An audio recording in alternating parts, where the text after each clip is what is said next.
모두 가족 여러분, 오늘은 목요일입니다.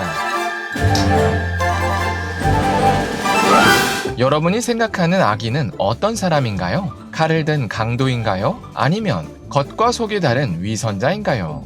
오늘 시편에서는 그 답을 주는데요. 그렇다면 성경에서 말하는 악인은 도대체 어떤 특징을 가질까요? 그 답이 바로 오늘 본문에 있어요. 그래서 오늘 묵상을 잘 들어보시면 의인이 피해야 할 악인이 누구인지를 아실 수 있을 거예요. 그러면 오늘도 묵상에 잘 참여해 주시고요. 꼭 댓글로 무엇을 느꼈는지를 나눠주세요. 그러면 오늘 시편을 한 절이라도 암기하는 것 잊지 마시고요. 오늘 본문인 시편 58편 듣고 올게요. 제58편 다윗의 믹담시. 인도자를 따라 알다스잇에 맞춘 노래. 통치자들아, 너희가 정의를 말해야 하거늘 어찌 잠잠하냐? 인자들아, 너희가 올바르게 판결해야 하거늘 어찌 잠잠하냐? 아직도 너희가 중심의 악을 행하며 땅에서 너희 손으로 폭력을 달아주는도다. 악인은 모태에서부터 멀어졌으며 나면서부터 곁길로 나아가 거짓을 말하는도다. 그들의 독은 뱀의 독 같으며 그들은 귀를 막은 귀머거리 독사 같으니 술사에 홀리는 소리도 듣지 않고 능숙한 술객의 요술도 따르지 아니하는 독사로다. 하나님이여, 그들의 입에서 이를 꺾으소서. 여호와여, 젊은 사자의 어금니를 꺾어내시며 그들이 급히 흐르는 물같이 사라지게 하시며 겨누는 화살이 꺾인 같게 하시며 소멸하여 가는 달팽이 같게 하시며 만삭되지 못하여 출생한 아이가 햇빛을 보지 못함 같게 하소서. 가시나무 불이 가마를 뜨겁게 하기 전에 생나무든지 불 붙는 나무든지 강한 바람으로 휩쓸려 가게 하소서. 의인이 악인의 보복당함을 보고 기뻐하며 그의 발을 악인의 피에 씻으리로다. 그때 사람의 말이 진실로 의인에게 갚음이 있고 진실로 땅에서 심판하시는 하나님이 계시다 하리로다.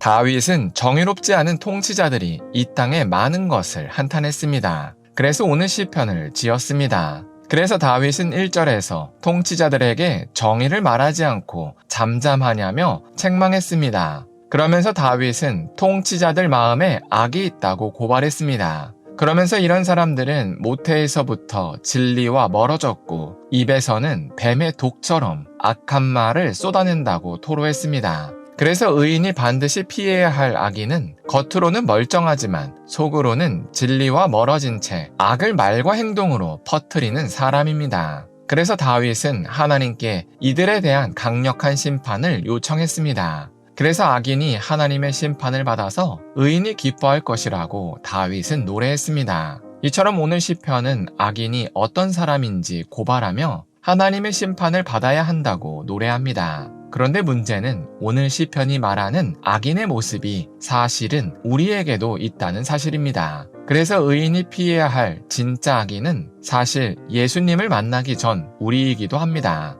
왜냐하면 우리도 모태에서부터 하나님의 진리에서 멀어진 존재였기 때문입니다. 그러다 보니 우리에게서 나오는 생각과 말에는 모두 악이 스며 있었습니다. 예를 들면 우리의 창조주이신 하나님을 떨리는 마음으로 예배하기보다는 무시하고 조롱했습니다. 또한 이웃을 우리의 몸처럼 사랑하기보다는 우리의 유익만을 철저히 추구했습니다. 그런데 더 큰 문제는 우리가 이렇게 악인이었는데도 스스로 선하다고 여겼다는 점이었습니다. 왜냐하면 우리는 절대 선인 하나님을 기준으로 삼지 않고 우리와 똑같이 악한 사람들과 비교해서 스스로 선하다고 여겼기 때문이었습니다. 그래서 예수님을 만나기 전 우리는 오늘 시편의 표현에 따르면 어떤 옳은 소리도 듣지 못하는 귀머거리 독사였습니다. 그러니 우리의 결론은 당연히 오늘 시편의 결론처럼 하나님의 심판을 받는 것으로 끝났어야 했습니다. 그런데도 하나님은 우리를 너무나도 사랑하셔서 그 결론을 바꾸셨습니다.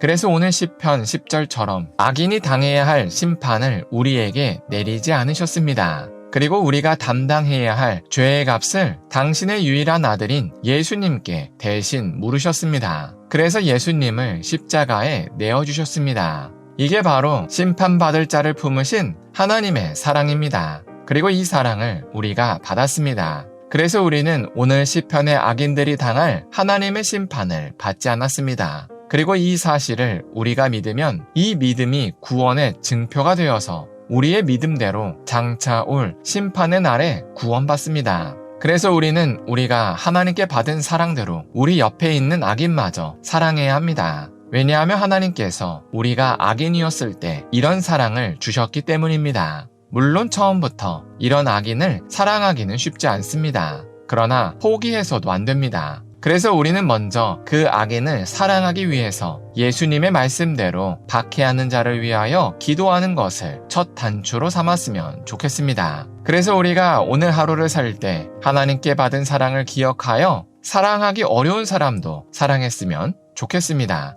그리고 우리가 이렇게 사랑하되 그 악인에게 영향을 받지 않도록 함께 기도했으면 좋겠습니다. 기도하겠습니다. 사랑의 하나님, 시편 58편을 통해서 우리가 전적으로 타락한 악인이었지만 용서받았다는 사실을 나눴습니다. 그래서 우리는 악인이 받아야 할 심판을 받지 않는다고 고백합니다. 그래서 우리가 하나님께 받은 사랑을 기억하여 사랑하기 어려운 사람도 사랑할 수 있게 하여 주시옵소서. 그러면서도 우리가 그 악인에게 영향을 받지 않도록 분별할 수 있게 하여 주시옵소서. 예수님의 이름으로 기도합니다. 아멘.